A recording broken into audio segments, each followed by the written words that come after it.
చేసుకుంటాంట.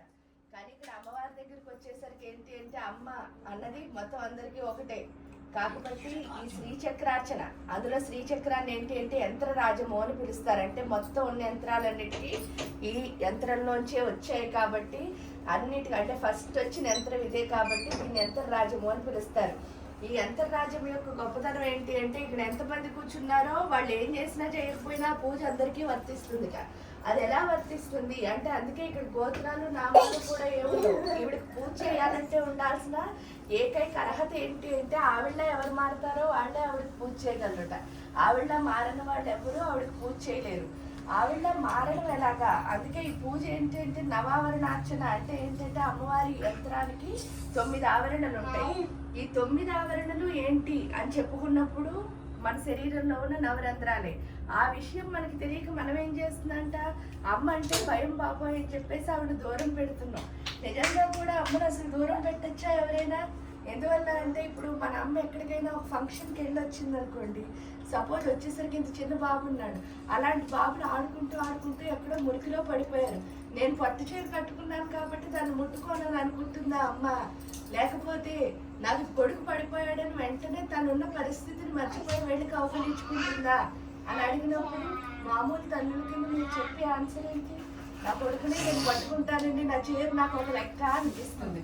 ఇక్కడ కూడా సేమ్ అంటే ఆ అమ్మ కూడా ఎప్పుడు తన పిల్లల్ని కింద పండే విధంగా ఏమిస్తుంది మరి లలిత అంటే. ఎందుకంటే ఆవిడ ఏమనిపించారు, శ్రీచక్ర రాజనిలయ శ్రీమతి త్రిపుర సుందరి శివా శివశక్తి ఐక్య రూపిణి లలితాంబిక అంటే అర్థం ఏంటంటే ఈ శ్రీచక్రంలో ఆ మధ్యలో ఏ దీపం అయితే పెట్టుకున్నామో పెద్ద దీపం, ఆ దీపంలో ఉండేది ఎవరు అంటే లలితా త్రిపుర సుందరి అనే ఆవిడ కూర్చుంటారట.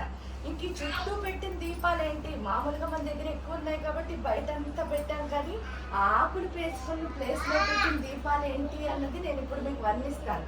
కానీ ఇక్కడ అసలు దీపాలను ఎందుకు పెట్టాము అంటే శ్రీచక్రంలో ఉండే ఆవరణ దేవతల్ని ఖడ్గమాల దేవతలు అని పిలుస్తారు. ఆ ఖడ్గమాల దేవతలందరినీ జ్యోతుల రూపంలో అక్కడికి ఆహ్వానిస్తున్నాం. ఆ మధ్యలో ఉన్న దీపం పేరు లలిత అని చెప్పుకున్నాం కదా. అసలు లలిత అంటే అర్థం ఏమిటి? ఎందుకంటే అమ్మ ఏమిస్తుందో మనకు ఫస్ట్ తెలియాలి కదా.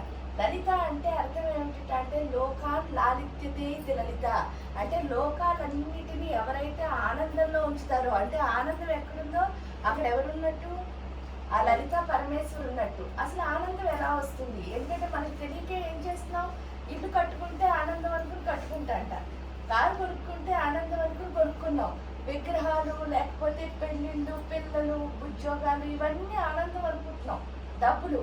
కానీ నిజంగా వాటిలో వేటిలో అయినా నిజమైన ఆనందం వస్తుందా అంటే, ఎందుకంటే నిజమైన ఆనందం అదే కనుక అయితే ఇంకోటి ఏది కోరుకోకూడదు కదా. అంటే అది పెర్మనెంట్ గా లేదు. ఈ కారు కొనుక్కోగానే మళ్ళీ కొన్ని రోజుల తర్వాత ఇంకోటి ఏదో కావాలనిపిస్తుంది.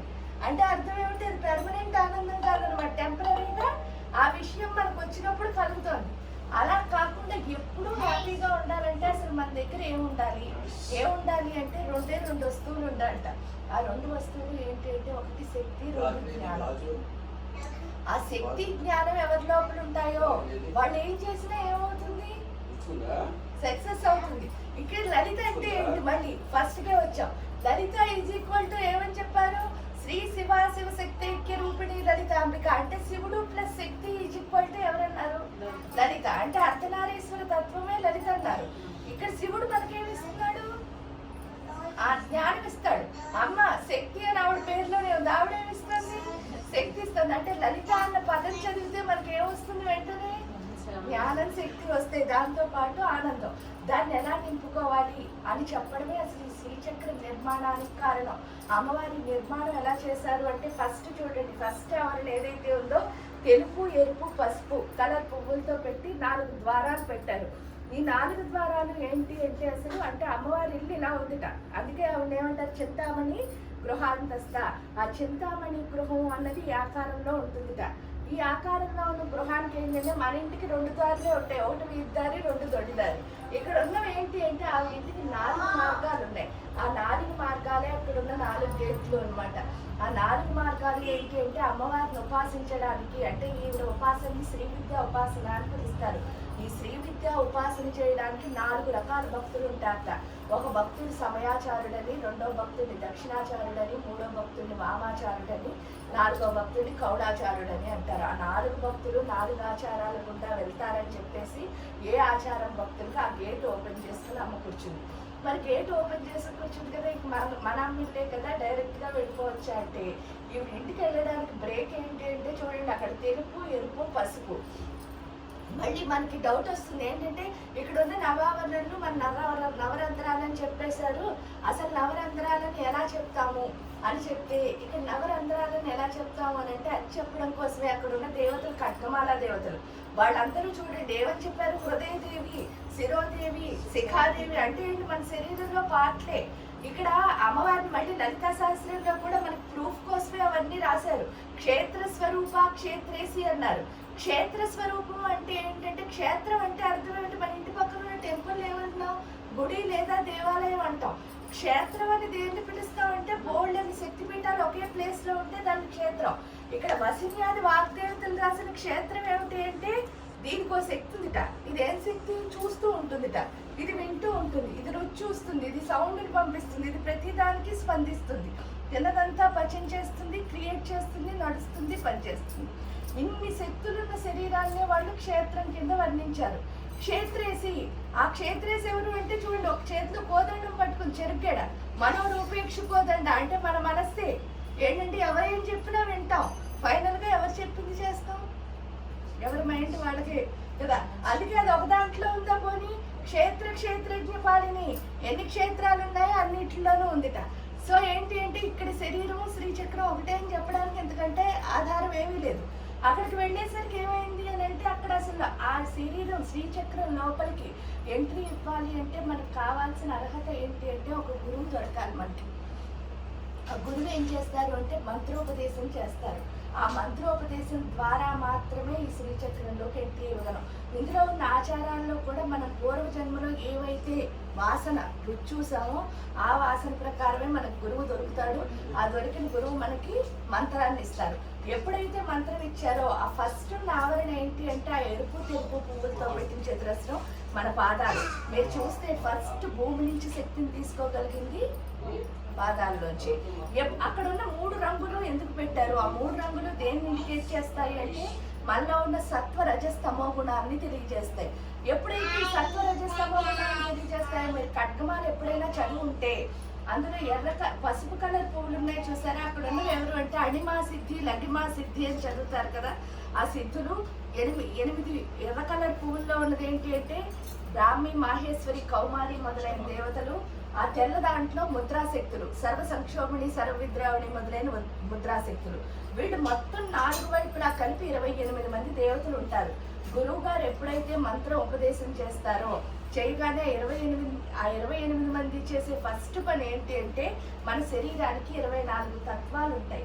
ఆ 24 తత్వాలు ఏంటంటే, ఇది చూడటం, ఇది వినటం, ఇవేవైతే ఉన్నాయో బాడీలో ఉన్న 24 తత్వాలని వాళ్ళు ప్రేరేపింపజేస్తారు. ఎందుకు అంటే మనందరికీ ఉన్న ఫస్ట్ లోపం ఏంటంటే దృష్టి లోపం అని ఒకటి ఉందిట. దృష్టి లోపం అంటే ఏంటంటే, నా కళ్ళు చాలా బాగా పనిచేస్తున్నాయండి, నాకు కళ్ళజోడు కూడా లేదు. ఈ దృష్టి లోపం కాదు. మన యాటిట్యూడ్ ఎలా ఉంటుందంటే, ఎప్పుడూ అవతల వ్యక్తిని నేనేమనుకున్నానో ఆ ఎమోషన్తో వాళ్ళని చూస్తాంట. కానీ వాళ్ళేంటో అది అని తెలుసుకోవాలి అంటే ఫస్ట్ ఇవేమవ్వాలి, సమతుల్యం, బ్యాలెన్స్ అన్నది రావాలి. అందుకని ఫస్ట్ 24 తత్వాలని క్లీన్ చేసి మన లోపల బ్యాలెన్స్ అన్నది తెస్తారు. ఎప్పుడైతే బ్యాలెన్స్ వచ్చిందో ఇంకా 4 మిగిలిపోయారు కదా, ఆ 4 ఏం చేస్తారు అంటే మన మనస్సుని, బుద్ధిని, చిత్తాన్ని, అహంకారాన్ని, ఈ 4టిని కామ్ చేస్తారు. ఎప్పుడైతే మనం అన్నిటిలోనూ 28 తత్వాల్లోనూ కామ్గా ఉన్నామో అప్పుడు మనం ఏమనుకుంటా అంటే, నాకంటే ఈ సృష్టిలో సూపర్ ఎవరు లేరు, నేనే హీరోని కాబట్టి నాకు ఎంతలా శక్తులు వచ్చేసాయి, ఈ శక్తులన్నిటితో నేను లోపలికి వెళ్ళగానే నన్ను ఎవరు వచ్చి తీసుకెళ్తారు అనుకుంటాను. ఒకే ఒక ఊహలో ఉంటాంట, అమ్మవారు వచ్చేసి నాకు సూపర్గా ఆహ్వానం పలుకుతుంది, ఇంకేం లేదు నాకు అన్నీ సూపరే అని అనుకుని లోపలికి ఎంట్రీ ఇచ్చిన మనకి ఏం తెలుస్తుంది అంటే, మీరు ఎప్పుడైనా చదువుకుంటారు కదా, అందరూ చదువుకునే ఉంటారు. ఇక్కడ ఈ చదువుకున్నప్పుడు ఏంటి అంటే ప్రతి ఇయర్ ఎగ్జామ్స్ రాస్తాం. ఎగ్జామ్స్ రాసినప్పుడు ఫస్టో, సెకండో, థర్డో వచ్చింది అనుకోండి, ఆ ప్రభావం అంతా ఎవరిది అనుకుంటాం, నేను చాలా సూపర్గా చదివేశాను, ఈ చదవడం వల్ల చూడు నేను ఎంతో కష్టపడటం వల్ల నాకు ఇంత ర్యాంక్ వచ్చింది అనుకుంటాంట. అనుకున్న వాళ్ళకి కరెక్ట్గా ఫస్ట్ ఇంటర్వ్యూకి వెళ్ళిన రోజు తెలుస్తుంది ఒక విషయం ఏంటి అంటే, పరీక్ష పెట్టినప్పుడు ఎగ్జామ్లో రాయడానికి నాకు హెల్ప్ చేసింది ఎవరైనా తెలుస్తుంది? టీచర్ హెల్ప్ చేయడం వల్లే కదా నేను ఎగ్జామ్ బాగా రాశాను. ఇక్కడ ఇంటర్వ్యూలో ఎవరు చూపించాలి? నన్ను నేను కదా చూపించుకోవాలి. నా నాలెడ్జ్తో నేను చూపిస్తే కదా ముందుకెళ్తాను. ఆ విషయం వెళ్ళగానే లోపలికి అర్థమవుతుంది. ఫస్ట్ ఏంటంటే నాకంటే గొప్పది లేదు, ఎందుకంటే చూడు నేను ఎంతో కామ్గా అయిపోయాను, అందరినీ బాగా అర్థం చేసుకుంటున్నానని లోపలికి వెళ్ళిన మనకి వెంటనే అమ్మవారి బ్రేక్ ఏంటి అంటే, ఇదంతా నీ గురు ప్రభావం తప్ప నీ ప్రభావం కాదు అని తెలియజేయడానికే. చూడండి అక్కడ 3 రౌండ్లు పెట్టింది. ఒకటి గ్రీన్ కలర్ ఆకులు, తర్వాత గులాబీ పువ్వులు, తర్వాత దీపాలు పెట్టారు ఆకులు వేసి. ఆ 3 సర్కిల్స్, ఆ 3 వలయాలు ఏంటి అంటే జ్వాలామాలిని కాక్షిప్త వహిని ప్రాకార మధ్యగా. అంటే అమ్మవారు ఎక్కడుందిట? నిప్పులు గుండాలు మధ్యలో కూర్చుందిట. ఈ నిప్పులు గుండాలు మధ్యలో కూర్చోవడానికి గల కారణం ఏమిటి? కారణం ఏమిటి అని అంటే, యాక్చువల్గా ఏంటంటే మీకు మీ ఊర్లో కోట కూడా ఉంది. రాజుగారి కోట చుట్టూ కందకం అని ఉంటుంది, మీరు ఎప్పుడైనా చూస్తే. ఆ కందకం అంటే అర్థం ఏమిటి అంటే పెద్ద గొయ్య, ఇప్పుడు ఉందో లేదో తెలియదు, అందులో నీళ్లు పోసి మొసళ్ళను వేస్తారు. ఆ మొసళ్ళను వేస్తే ఏంటంటే శత్రువు వచ్చి ఆ కోటను ఏమి చేయకూడదని చెప్పేసి వాళ్ళు అలా చేసేవారట. మరి ఈ రాణి ఎంత పెద్దది అంటే అనేక కోటి బ్రహ్మాండ జననీ దివ్య విగ్రహ. ఒక బ్రహ్మాండం అంటే అర్థం ఏమిటి అంటే 14 భువనాలను కలిపితే ఒక బ్రహ్మాండం అని పిలుస్తారు.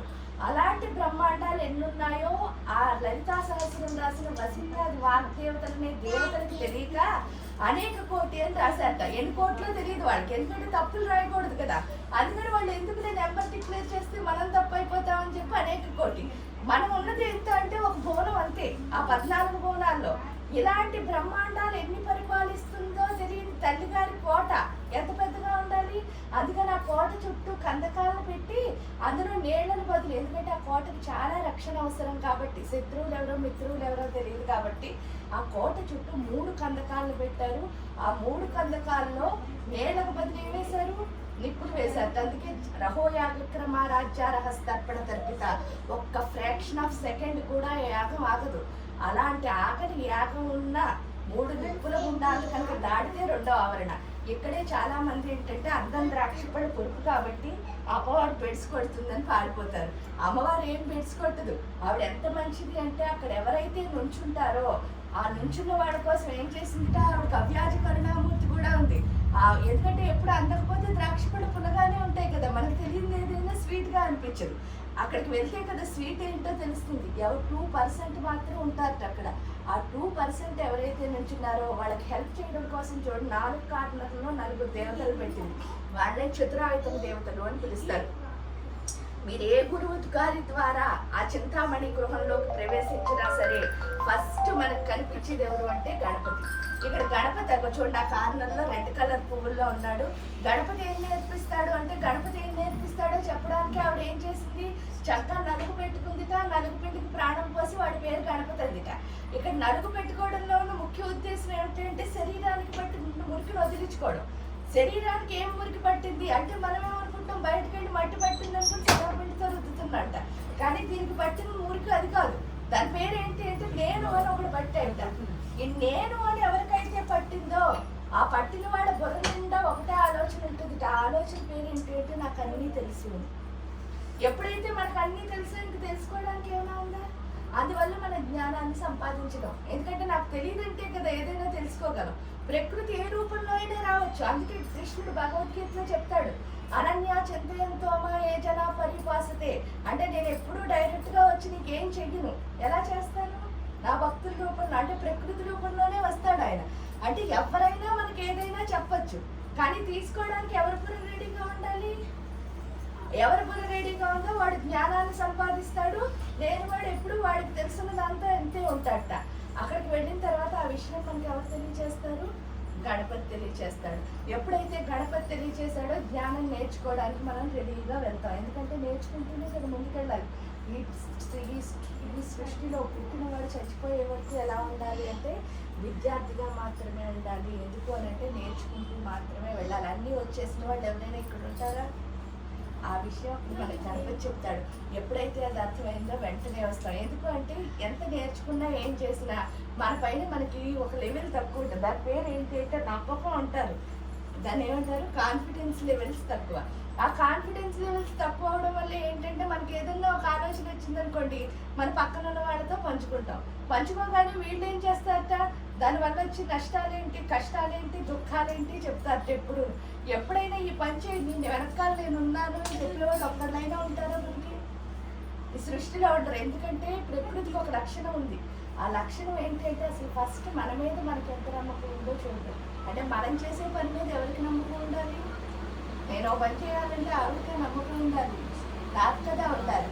అందుకని అక్కడ ఎవరిని పెట్టిందో చూడండి. ఇక్కడ ఏంటంటే ఇక్కడ వచ్చి అపనమ్మకం ఏంటంటే అమ్మవారిని ఎవరూ చూడలేదు, ఎవరో చూశారని చెప్తారు. మనకి చూశారని చెప్తే అది నిజం అనుకుంటే మనం ఏమనుకుంటాం? అమ్మ ఇంకా అలా చెప్తుంది అనుకుంటా, ఆవిడకును నాకు అలా చెప్పదు అనుకుంటా అని చెప్పేసి మనం ఏమవుతున్నాం? అమ్మకి దూరం అయిపోతుంది. ఎందుకంటే ఈ సృష్టిలో ప్రతి ఒక్కళ్ళు కూడా ఎవరు పెట్టారు? ఆవిడ పెట్టారు. అందరూ అమ్మ. ఇప్పుడు మీకు ఇద్దరు పిల్లలు ఉన్నారు, ఒకళ్ళు ఒకళ్ళే ఎవరైనా చూస్తారా అమ్మ? అక్కడికి వెళ్ళిన తర్వాత అది అర్థం అవ్వాలి కాబట్టి ఎవరిని పెట్టిందిగా? సూర్య భగవానుడిని పెట్టిందిట. ఆ సూర్య భగవానుడు ఏం నేర్పిస్తాడు అంటే హృదయస్థ రవి ప్రజ్ఞ త్రికోణాంతర దీపిక. ఎవరికైతే హృదయంలో సౌరశక్తి కలిసిపోతుందో వాళ్ళకే ఆ హృదయంలో, నేను అందరూ ఏమనుకుంటారు, నా గుండె ఉండడం వల్ల నేను బతుకుతున్నాను అనుకుని మనకు గోల్డెన్ ఆపరేషన్స్, కానీ గుండె ఉండడం వల్ల బతకట్లేదు. ఆ గుండె లోపల ఒక చిన్న దీపం ఉంది, ఆ దీపంతో నేను బతుకుతున్నానని తెలుస్తుంది. ఆ దీపం పేరేంటి అంటే నా ప్రాణము. ఆ ప్రాణం ఎప్పుడు అంటే లలిత అమ్మవారే. ఇక్కడ ఎక్స్పీరియన్స్ అంటే అర్థం ఏంటంటే దేవుడితో అనుభవం అంటే అర్థం ఏమిటి అంటే దేవుడు ఇక్కడున్నాడు, అక్కడున్నాడు అని చూడటం కాదు. దేవుడు ఎక్కడున్నాడు నిజం చెప్తే నా హృదయంలోనే ఉన్నాడు. అప్పుడు ఇప్పుడు నాకు పని అయిందనుకో, మనకున్న అనుభవాలు ఏంటి అంటే నాకు ఉద్యోగం రాలేదు, నేను పూజ చేస్తే ఉద్యోగం వస్తే ఏమనుకుంటున్నాను? దేవుడు నాతో ఉన్నాడు అనుకుంటున్నాను. అదే ఉద్యోగం రాలేదనుకోండి, వెంటనే దేవుడిని ఏం చేస్తాను? మార్చేస్తాం, తిడతాం. అంటే ఇక్కడ అర్థం ఏమిటి అంటే ఇప్పుడు దీనికి ఏమి ఎగ్జాంపుల్ లేదు. మీ పెళ్ళేంటి నిప్పులు పట్టుకుంటానని అనుకో, అప్పుడు దానికి ఆ నిప్పే రైట్ అనిపిస్తుంది. 2వ సంవత్సరం 1వ సంవత్సరం ఎందుకంటే అది జ్వాల ఇంకా కనిపిస్తూ ఉంటుంది. చూడు ఈ అమ్మ ఏంటి అసలు నన్ను ఆపేస్తుంది అని చెప్పి అమ్మ మీద కోపం వస్తుంది. కానీ అది ముట్టుకున్న తర్వాత కాలుతుందన్న విషయం ఎవరికి తెలుసు? అమ్మకే కదా తెలుసు. అదే విధంగా మనం అడిగింది మనకి రైటో తప్పో ఎవరికి తెలుస్తుంది? ఎందుకంటే మనకంటే మన గురించి బెస్ట్గా ఆలోచించింది మన అమ్మ అన్నది నిజం. అక్కడికి వెళ్ళిన తర్వాత ఆ విషయం అర్థమవుతుంది. ఎప్పుడైతే అది అర్థమైందో ఆవిడ ఏది ఇస్తుందో అది తీసుకోవడానికి రెడీ అయ్యి ముందుకు వస్తాం. ముందుకు రాగానే చూడండి ఇక్కడ విష్ణుమూర్తి. ఆ విష్ణుమూర్తిని పెట్టడానికి కారణం ఏంటంటే విష్ణువు యొక్క పని ఏంటి? రాక్షసులను చంపడం. మన లోపల ఉన్న పెద్ద రాక్షసులు ఎవరైనా ఉంటే ఎవరు? వీడే కదా. వీడు ఎప్పుడు మనలా ఉండేవాడు. ఈ మనలా ఉండేవాడు కాబట్టి ఆయన ఏం చేస్తాడట? ఆయన ఏం చేస్తాడో చెప్పడానికి కృష్ణావతారంలో రాసలీల అని ఒక దాన్ని పెట్టాడు. ఇక్కడ రాసలీల అంటే అర్థం ఏమిటి అంటే ఇద్దరు ఆడవాడు మధ్యలో కృష్ణుడు ఉండి పోరాటం ఆడుతూ ఉంటాడు. ఆ ఆట యొక్క అర్థం ఏమిటి అంటే అంగన మధ్యలే మాధవ. అంటే ఏంటంటే అంగన అంటే మన లోపల వచ్చే ఆలోచనట, ఇంకో అంగన అంటే మన లోపల వచ్చే ఆలోచన. 2 ఆలోచనల మధ్యలో ఉన్న నిశ్శబ్దం పేరు కృష్ణుడు, మాధవుడు. అంటే ఆ మాధవుడు వచ్చి మన మైండ్లో ఉండిపోయాడు అనుకోండి, మనకి ఏమొస్తుంది? ఎప్పుడు ఆలోచన రహిత స్థితి. ఎందుకు అని అంటే చాలా మంది అనుకుని ఒకే ఒక తప్పు ఏంటంటే ఒక పని కోసం ఎక్కువ ఆలోచించేసాం అనుకో, ఆ పని చాలా సూపర్గా చేస్తాం అనుకుంటాడ. ఏదైనా ఒక పని కోసం ఎక్కువ ఆలోచిస్తే ఆ పని కాస్త ఏమవుతుంది? గురుసుందా అవుతుంది. అదే కనుక అప్పుడు అనుకుని వెంటనే చేస్తే ఆ పని ఎంత సక్సెస్ అవుతుంది? అక్కడికి వెళ్ళిన తర్వాత విష్ణుమూర్తి ఇక్కడ ఎందుకు ఆలోచన రహిత స్థితి రావాలి అంటే ఈ 3 అగ్నిగుండాలు నేను అన్న దోకలేను అని అర్థమైంది కదా ఆల్రెడీ. అంటే ఎవరో ఒకరు నాకు హెల్ప్ చేయాలి. ఆ హెల్ప్ చేసేవాళ్ళు ఎవరు, ఆ సహాయం చేసేవాళ్ళు ఎవరో నేను తెలుసుకోవాలి ఫస్ట్. ఇక్కడికి వచ్చిన తర్వాత ఆలోచనలు ఆపేసి నాకు ఎవరు సహాయం చేస్తారు ఆ 3 అగ్నిగుండాలని దూకడానికి అన్న క్వశ్చన్ వచ్చినప్పుడు నా లోపల నుంచి వచ్చే ఫస్ట్ ఆన్సర్ పేరేంటి అంటే అమ్మని చేయాలి. అంటే ఈ సృష్టిలో మనకి ఎవ్వరూ హెల్ప్ చేయరు, ఒకే ఒక్కరు చేయగలరు. ఆ చేయగలిగిన పదార్థం ఏంటి అంటే నాన్న మాత్రమే అని తెలుస్తుంది. జగత్ పితరవద్దే పార్వతీ పరమేశ్వరు. అదొక జ్యోతి. తెల్ల కలర్ పూల్లో పరమేశ్వరుడు త్రికోణాకారంలో ఉన్నాడు. ఆ పరమేశ్వరుడు ఏం చేస్తాడు అంటే అగ్నిగుండాలు ఎలా దాటాలో చెప్తాడట. ఎలా దాటాలో ఎలా చెప్తాడు అని అడిగినప్పుడు ఇక్కడ ఆయన ఏం చెప్తాడు అని అంటే మీకు అందరికీ తెలిసిన విషయమే. అదేంటి అంటే ఇప్పటి వరకు మనం ఏమనుకుంటున్నాం, నేను ఎలాగైనా దూకావిని చూడాలి, నేను ఎలాగైనా దూకావిని చూడాలి. ఆయన చెప్పి ఒకే ఒక కిటికీ ఏంటి అంటే జ్ఞానం ఇచ్చి, నేను ఎలాగైనా దూకాలనుకుంటున్నావు కాబట్టి నువ్వు వెళ్ళలేకపోతున్నావు, నువ్వు ఒకే ఒకటి అమ్మ నన్ను తీసుకెళ్ళు అంటే తీసుకెళ్తుంది అని చెప్తాడు. వెంటనే అది ఎప్పుడైతే అర్థమైందో అక్కడి నుంచి అమ్మ ఒకసారి నన్ను తీసుకెళ్ళవా అని అడగగానే ఆవిడ వచ్చి ఏం చేస్తుంది అంటే అక్కడ ఉన్న 3 అగ్నులు ఏంటో చెప్పి మన లోపలికి తీసుకెళ్తుంది.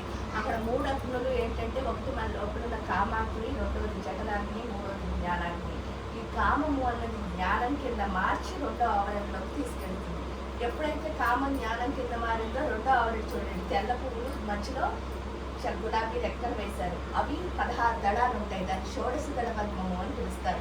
ఆ షోడశ దళ పద్మం ఎక్కడ ఉంటుంది అంటే మన తొడల్లో ఉంటుంది. ఇక్కడ మనం నేర్చుకునేది ఏంటి అంటే అమ్మవారి గురించి ఎవరు చెప్పినా సరే అమ్మకు పూజ చేస్తే భోగం మోక్షం 2 వస్తాయని చెప్తారు. అక్కడే మనకి భోగం మొత్తం ఇస్తుంది. అంటే ఈ సృష్టిలో ఇది ఎంజాయ్ నేను చెయ్యలేదు అన్నది ఏది మిగల్చకుండా మీరు ఏది కావాలని కోరుకుంటున్నారో అన్నింటినీ ఇస్తుంటా. ఇదేంటండి, దేవుడికి పూజ చేస్తే అసలు అలా ఏం అనుభవించడం కాదు, హాయిగా వైరాగ్యంతో మంత్రజపాలు చేసుకోవాలి కదా. ఇవన్నీ ఎందుకు ఇస్తుంది అంటే ఎప్పుడు మనిషికి ఒక లక్షణం ఉంటుందట. దూరం కొండలు ఎప్పుడు నున్నగా ఉన్నాయనుకుంటాడట.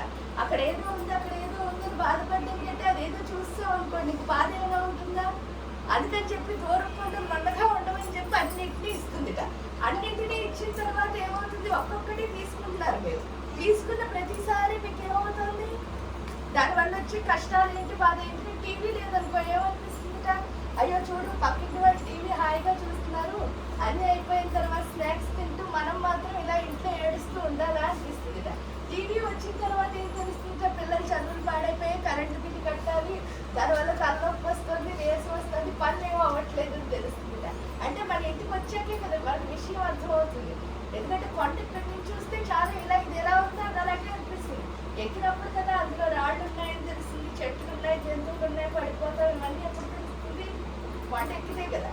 అందుకని చెప్పేసి అన్నీ ఇవ్వడం, దానివల్ల వచ్చి బాగా చెప్పడం, ఇవ్వడం, దానివల్ల వచ్చి ఇంకా అన్నీ అయిపోయిన తర్వాత ఒకటే ఒకటి అనిపిస్తుంది. ఏంటి సృష్టిలో అసలు ఇన్ని ఆకర్షణలు, అక్కడ ఉన్న 16 ఏంటంటే 16 ఆకర్షణ శక్తులు. కామాకర్షణి, బుద్ధ్యాకర్షణి, అహంకారాకర్షణి. ఈ ఆకర్షణ శక్తులన్నీ కలిసి ఏం చేస్తున్నాయి అని అంటే మొత్తం ఈ సృష్టిలో ఉన్న ఆకర్షణలన్నిటినీ మనకి ఇచ్చిన తర్వాత అసలు అన్నీ తీసుకున్నాక ఎందువల్లైనా బాధ వచ్చింది. ఈ బాధలన్నీ పడ్డాక ఒకే ఒకటి అనిపిస్తుంది, ఏంటి అంటే అసలు నిజంగా సృష్టిలో ఆకర్షణ ఏంటి అని అన్నప్పుడు మీరు 5 స్టార్ హోటల్కి వెళ్ళి అన్నం తినొచ్చినా సరే ఓ 10 రోజుల తర్వాత ఏమనిపిస్తుంది, ఇంటికి వచ్చిన తర్వాత అమ్మ చారు అన్నం పెట్టింది అనుకోండి, అదేదో పరమాన్నంగా అనిపిస్తుంది, అవునా కదా. ఆవకాయ అన్నం బాగున్నట్టు అనిపిస్తుంది, అంతేనా. అంటే ఏంటి అంటే అమ్మ మంచి ఆకర్షణ. మీరు పరుపు మీద రోజు పడుకున్నా సరే ఏడుపు వస్తే ఎవరిలో పడుకోవాలనిపిస్తుంది, అమ్మలో పడుకుని ఏడవాలనిపిస్తుంది. అంటే ఇక్కడ అన్నిటికంటే ఉన్న ఆకర్షణ ఏంటి, అమ్మ మాత్రమే. అది ఎప్పుడు అర్థమైందో ముందుకెళ్ళిపోతే అప్పుడు చూడండి అక్కడ కనకాంబరాలు పెట్టి ఎల్లో కలర్ పూలు పైన పెట్టారు. అవేంటంటే 8 దళాలు, దాన్ని అష్టదళ పద్మము అని పిలుస్తారు. ఆ అష్టదళ పద్మం ఏంటి అంటే మన మూలాధార చక్రం. ఇక్కడ మనం నేర్చుకునేది ఏంటి అంటే జనరల్గా మనిషి పుట్టడమే వాడి మూలాధార చక్రంలో ఉండే దాని పేరు ఏంటి అంటే అనుమానం అని జబ్బు ఉంటుందిట. ఆ అనుమానం ఏంటి అంటే మనకు తెలియక అనుమానాలే ప్రశ్నలు అనుకుంటాం. ప్రశ్నలు అనుకుని ప్రపంచాన్ని అడుగుతూ ఉంటాం. అంటే అక్కడ అనుమానం ఏంటో ప్రశ్న ఏంటో మనకు తెలియలేదు. ఎందుకంటే మీకు ఒకే ఒకటి, ఎక్కడైతే ప్రాబ్లం ఉందో సొల్యూషన్ ఎక్కడ ఉంటుందండి, ప్రాబ్లం దగ్గరే ఉంటుంది. అంటే సొల్యూషన్కి ఎక్కడ వెతకాలి, ప్రాబ్లం దగ్గరే వెతకాలి. అంతే తప్ప మనం ఏమో ప్రాబ్లం ఒక చోట పెట్టుకుని సొల్యూషన్కి ఇంకో చోట పెడితే మనకు దొరుకుతుందా? అంటే అర్థం ఏమిటి, మనం అనుమానాన్ని ప్రశ్న అనుకుని ప్రపంచానికి పంచుతున్నాము అంటే మనకు వచ్చిన అనుమానాలు ప్రశ్నలు అనుకుని అందరినీ అడుగుతుంటే అది కన్ఫ్యూజింగ్ ఎనర్జీ కదా. మొత్తం అందరూ ఏమైపోతున్నారు, చేయబోతున్నారు. ఎందుకంటే వాళ్ళు కన్ఫ్యూజ్ అయిపోతారు కదా. నేను ఒక ఎనర్జీ ఇస్తే అదే పనిచేస్తుంది. ఆడికి వెళ్ళిన తర్వాత అక్కడ ఉన్న 8 మంది దేవతలు ఎవరు అంటే అనంత కుసుమ, అనంత మేకల మొదలైన 8 మంది దేవతలు. వీళ్ళు 8 మంది ఏంటంటే నీ అనుమానాలన్నింటినీ తీసి, ఎందుకంటే మనం ఒక్కొక్క అనుమానాన్ని ప్రశ్న అనుకుంటూ చివరికి ఎవరి మీద ఎవరికి నమ్మకం లేకుండా పోయింది, మన మీద మనకే నమ్మకం లేకుండా పోయిందని అక్కడికి వెళ్ళాక తెలుస్తుంది. ఆ తెలియగానే ఏంటి ఈ అనుమానాన్ని ప్రశ్న కింద ఎలా మార్చుకోవాలో తెలుస్తుంది. ఎప్పుడైతే అనుమానం అనేది ప్రశ్న అయిందో ఆ ప్రశ్న నుంచి వచ్చి జవాబు ఎలా ఉంటుంది అంటే చాలా గొప్పగా క్రియేటివిటీ వస్తుంటారు. దానికి ఎగ్జాంపుల్ ఏమీ చెప్పక్కర్లే. మన ఇంట్లో అందరం నీళ్లు కాస్తాం తెలుసు కదా, శుభ్రంగా నీళ్ళని మరిగిస్తూ ఉంటాం. ఈ మరిగించినప్పుడు ఏంటంటే నీళ్లు మరగడం మొదలుపెట్టగానే పాలు నీళ్ళు ఏదో ఒకటి మరి అన్నం ఉడకడం మొదలుపెట్టగానే మూత పక్కన జరుగుతుంట. ఎందుకు జరుపుతున్నారో ఎవరికీ తెలియదు. చదువుకున్న వాళ్ళు అలాగే జరుపుతున్నారు, చదువుకున్న వాళ్ళు అలాగే జరుపుతున్నారు. ఎవరికి ఏమనిపించలేదు, మా అమ్మ జరిపింది కాబట్టి నేను జరుపుతున్నాను, నేను జరిపాను కాబట్టి మా పిల్ల జరిపింది అంతే. ఎందుకు జరుపుతున్నారు అన్న విషయం ఎవరికి అర్థం అవ్వలేదు. కానీ ఒక ఆయనకి దాని మీదే ప్రశ్న వచ్చింది, వీళ్ళందరూ ఎందుకు ఇలా జరుపుతున్నారు అని. ఆ ప్రశ్న వచ్చి ఆయన ఏం చేశాక ఇలా ఉంచితే ఏమవుతుందో చూద్దాం అనుకున్నట్ట. ఉంచాడు, అది వచ్చి కింద పడుతుంది, ఉంచాడు, అది ఇలా ఈ విధంగా కింద పడటం చూసి ఎందుకు కింద పడుతుందా అని మళ్ళీ ప్రశ్న వస్తే దాని నుంచి వచ్చిన ఆన్సర్ ఏంటి అంటే ఇంటి ఆవిడకి ఒత్తిడి ఉంది, ప్రెషర్ ఉంది అని తెలుసుకున్నట్ట. ఆ ప్రెషర్ నుంచి వచ్చింది ఏంటి అని అంటే ఒక స్ట్రీమ్ ఇంజన్ కనుక్కుని రోజు ట్రైన్ అన్నది కనుక్కున్నట్ట. ఆ ట్రైన్లో ఎన్ని వేల కోట్ల మంది ఇంకా హ్యాపీగా ఆనందం అనుభవిస్తున్నారు. ఎంతో కష్టపడి చేసి ప్రయాణాలు కాస్త సులువయ్యాయి. వాళ్ళు ప్రయాణం చేయడమే కాక ఇంకా ప్రయాణం చేస్తూనే ఉంటారు. ఇంకా కొత్త కొత్త ఫామ్స్ అందులో తయారు చేస్తారు. అంటే ఏంటంటే ఒక ప్రశ్న నుంచి వచ్చి ఆన్సర్ అంత అద్భుతంగా ఉంటుంది. ఒక అనుమానం నుంచి ఆ అనుమానం ఎలాగో చెప్పినా మనకి స్పిరిచువాలిటీ ఉంటుంది. ఒక ఒత్తిడినా, 2 ఒత్తిడినా, 10 ఒత్తిడినా ఈ గొడవలో పడ్డంలో చివరికి ఏమవుతుంది, అసలు దీపమే పెట్టడం మానేసాం అంతే కదా. 5 వరకు అయితే ఏదో ఒక ఒత్తేసి ఏదో ఒక నూనె వేసి పెట్టేవారు. ఇప్పుడు కన్ఫ్యూజన్ ఎక్కువైపోయి ఏమైంది, ఒత్తు వేయట్లే, నూనె వేయట్లేదు. ఎందుకు వచ్చిందో అసలు దీపం పెట్టవే వేస్ట్ అని చెప్పేసి దీపం పెట్టట్లేదు. నిజం చెప్తే ఒక్క ఒత్తి వేసారా, 10 ఒత్తులు వేసారా, వీటన్నిటికంటే ఇంపార్టెంట్ ఎక్కడ ఒత్తిని వెలిగించాలి, మన లోపల. దీపం పెట్టడం అనేది ఇంట్లో ఆనందమే కదా. అది కూడా మానేయాల్సిన పరిస్థితి ఎందుకు వచ్చిందంటే మన బుర్రలు కన్ఫ్యూజ్ అయిపోయి. కాబట్టి ఎన్ని ఒత్తులు వేసారు అనేది ఇంపార్టెంట్ కాదు. మనస్ఫూర్తిగా ఏం చేయాలనిపిస్తే అదే దేవుడికి చేయొచ్చు. ఎందుకంటే ఆవిడ మన అమ్మ, మన ఇష్టం. అమ్మతో మనం ఎలా ఉంటామో ఆవిడతో అలా ఉండొచ్చు అని అక్కడ తెలుసుకుంటాం. ఎప్పుడైతే తెలుసుకున్నామో మనం క్రియేట్ చేసుకునేది ఏంటి అని అంటే ఇక్కడ ఆ అనుమానాలన్నిటినీ తీసేసి మన గమ్యం ఏమిటో మనం తెలుసుకుంటాం. అంటే నా డెస్టినీ ఏంటి, అసలు నేను భూమి మీదకి ఎందుకు వచ్చాను. ఇక్కడ అది ఎందుకు తెలుసుకోవాలి అంటే అమ్మ చూడాలి అంటే ఫస్ట్ బ్రహ్మలా మారాలి. కాబట్టి అక్కడ బ్రహ్మలా మారి మన గమ్యం ఏంటంటే నేను ప్రతి శరీరము ఈ భూమి మీదకి వచ్చింది అంటే ఒక పర్పస్తో మాత్రమే వస్తుంది. అదేమిటో తెలుసుకుంటాం. అక్కడ ఎందుకు వచ్చాను అన్నది ఎప్పుడైతే తెలిసిందో ముందుకు వెళ్ళిపోతాం. ముందుకు వెళ్ళగానే చూడండి, అక్కడ గ్రీన్ కలర్ ఆకులు పైన రెడ్ పువ్వులు పెట్టారు. 14 త్రికోణాలు. ఆ 14 త్రికోణాలు ఏంటి అంటే మన స్వాదిష్టార చక్రం. ఇక్కడ మనిషికి ఉండే లక్షణం మామూలుగా ఏంటంటే ప్రతి ఒక్కరితోనూ పోల్చుకుంటూ ఉంటారు. ఈ అందరితో పోల్చుకోవడంలో మనం ఎవరిని మిస్ అయిపోతాం, నన్ను నేనే చూసుకుంటా. ఎప్పుడైతే నన్ను నేను చూసుకోలేదో, ఎందుకంటే అందరినీ చూస్తున్నాం, ఈ అందరినీ చూడటంలో ఎవరినెవరు చూడటం లేదు, మనల్ని మనమే చూసుకోవట్లేదు. ఆ మనమే చూసుకోకపోవడం వల్ల వచ్చి నష్టం ఏమిటి, అది చెప్పడానికి అమ్మ ఇంట్లో చిన్నపిల్లల్ని పుట్టిస్తుందిట. ఆ పిల్లలు ఏం నేర్పిస్తారో చెప్పినా మీకు అందరికీ ఇది అనుభవం ఉండే ఉంటుంది. వాళ్ళ తల్లి కానీ తండ్రి కానీ ఎక్కువగా తల్లితో ఉంటారు కాబట్టి వాళ్ళు ఎవరితో అయినా ఫోన్లో కానీ పక్క వాళ్ళతో కానీ మాట్లాడుతుంటే పిల్లలు అస్తమానం వచ్చి ఏం చేస్తూ ఉంటారు, డిస్టర్బ్ చేస్తారు. ఎందుకు డిస్టర్బ్ చేస్తున్నారు అని అడిగినప్పుడు ఏంటి, వాళ్ళకి ఎవరితో మాట్లాడడం ఉండకూడదు, మొత్తం అటెన్షన్ అంతా ఎవరిపైన ఉండాలి, వాళ్ళ మీదే ఉండాలి. ఇంట్లో చిన్నపిల్లలు వాళ్ళ ఇంటికి చుట్టాలు వచ్చినా వాళ్ళ అటెన్షన్ ఎవరిపైన ఉండాలి, పిల్లల మీదే ఉండాలి. లేకపోతే వాళ్ళకి నచ్చదు. నచ్చకపోతే ఏం చేస్తూ ఉంటారు, నా పైన చూడాలన్న దాంతో అందరినీ డిస్టర్బ్ చేస్తారు. ఈ లోపల ఈ తండ్రికో కోపం వచ్చి ఏం చేస్తారు, విసుక్కుంటారు. విసుక్కుని ఏం ఇవ్వట్లేదు, అసలు మేనర్స్ లేదు, ఎందుకు ఇలా చేస్తున్నామని అనగానే వాళ్ళు ఎంత నవ్వుతూ ఉన్న మొహం కాస్త ఏమైపోతుంది, మొక్కలా అయిపోతుంది. మొక్కలా అయిపోయి పాపం ఏం చేస్తారు, పక్కకి వెళ్ళి కూర్చుంటారు. తర్వాత మళ్ళీ వెళ్ళి మనం బతిమాడడం ఇదంతా కామన్. ఇది ఇక్కడ కూడా జరుగుతుంది లోపల. ఎందుకంటే లోపల ఒక ప్రాణం ఉంది కదా, అది ఏం చేస్తుంది, ఎంతమందిని చూస్తున్నావు, నిన్ను నువ్వు చూడటం లేదు. ఇది ప్రతిసారి పిలుస్తుంది, ఒకసారి చూడవాలి. మనం ఏం చెప్తున్నాం, ఆగు వీళ్ళందరినీ ఎవరు చూస్తారు, ఇప్పుడు నేను బిజీగా ఉన్నాను. అలా ప్రతిసారి చెప్తుంటే దీనికి ఏమొచ్చేస్తుంది, అసంతృప్తి అన్నది వచ్చేస్తుంది. ఆ అసంతృప్తి వల్లే మన దగ్గర ఎన్ని ఉన్నా సరే ఏదో ఒకటి లేదు అనుకుంటాం. ఆ ఒక్కటి ఏం చేయలేక ఐ మిస్ మై సెల్ఫ్, అంటే నన్ను నేను వదిలేస్తాను, మిస్ అయిపోయాను. అది